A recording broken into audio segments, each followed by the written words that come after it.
SNX Marathi, Siddheshwar news express, सत्यासाठी SNX सोबत. बोला. हा साहेब, देवेंद्र कोठे बोलतोय. हा बुकरा देवेंद्र. हा, सोलापूर महानगरपालिकेच्या प्रभाग 9 मध्ये आधीची सभा चालू आहे. पालकमंत्री महोदय, एकता नगर, पद्मानगर आणि कर्णिक नगर अशा 3-4 सोसायट्यांचा साहेब B2चा विषय आहे. सरकारी सोसायटी आहेत, अनेक वर्ष राहत आहेत, 30-35 वर्ष झालं विषय मार्गी लागत नाहीये. तुम्ही लक्ष घातलं तर हा विषय मार्गी लागेल सर. कुठलं नगर आहे? एकता नगर, कर्णिक नगर सोसायटी आहे. रिटायर्ड लोक आहेत सगळे, जवळपास 1900. 2 नगर आहे का 3 नगर आहे? 2 आहेत सर. इकडचे ह्या प्रभागातले 2 नगर आहेत. एकता नगर आणि कर्णिक नगर. दुसऱ्या प्रभागाचं किती आहे? हा, दुसऱ्या प्रभागाचं काही नगर आहे का? हा, तिकडच्या कामगारांच्या चाळीतल्या आहेत, त्या 13 चाळी आहेत आणि स्वातंत्र्य सैनिक नगर म्हणून इथं. हा, ज्या माहित द्या. हो साहेब, आहे. माईक चालू आहे, स्पीकर चालू आहे सर.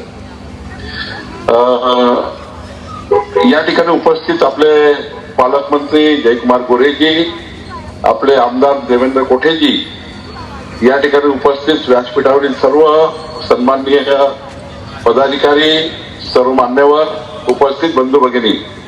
खरं तर माननीय देवेंद्र कोठेजींनी विधिमंडळामध्ये 2-3दा हा विषय मांडला आणि कर्णिक नगर, एकता नगर आणि दुसऱ्याही प्रभागातल्या जमिनी ज्या B2 मध्ये आहेत, त्या B2 मधल्या जमिनी फ्री होल्ड करून आपल्या तिथे राहणाऱ्या जनतेच्या नावाने, नागरिकाच्या नावाने करून देणे हा विषय सरकारकडे आहे.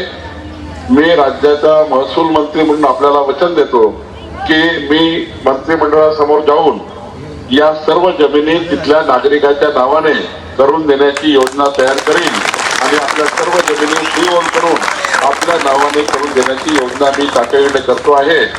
आपण सर्वांना मी आश्वस्त करतो की देवेंद्र कोठेजी यांच्या पुढाकाराने या जमिनी आपल्या नावाने होतील, फ्री होल्ड होतील. तिकडे दुसरे ज्या कामगारच्या चाळी आहेत त्याही फ्री होल्ड होतील. जसं आम्ही वर्ध्यामध्ये रामनगर केलं, परवा राजुरा केलं, त्याचप्रमाणे सोलापूरमध्ये सुद्धा या संपूर्ण जमिनी आपल्या नावाने करून देण्याची कारवाई राज्याचा महसूल मंत्री म्हणून मी करेन. एवढंच आश्वस्त मी आपल्याला करतो. आपलं सरकार, देवेंद्र फडणवीस सरकार, आपल्या सर्वांना न्याय देईल आणि आपल्या जमिनीचा प्रश्न सोडवून देण्याची जबाबदारी ही माझी आहे. आपण सर्वांनी कमळ चिन्हाला मतदान करून सर्वांना विजयी करावं अशी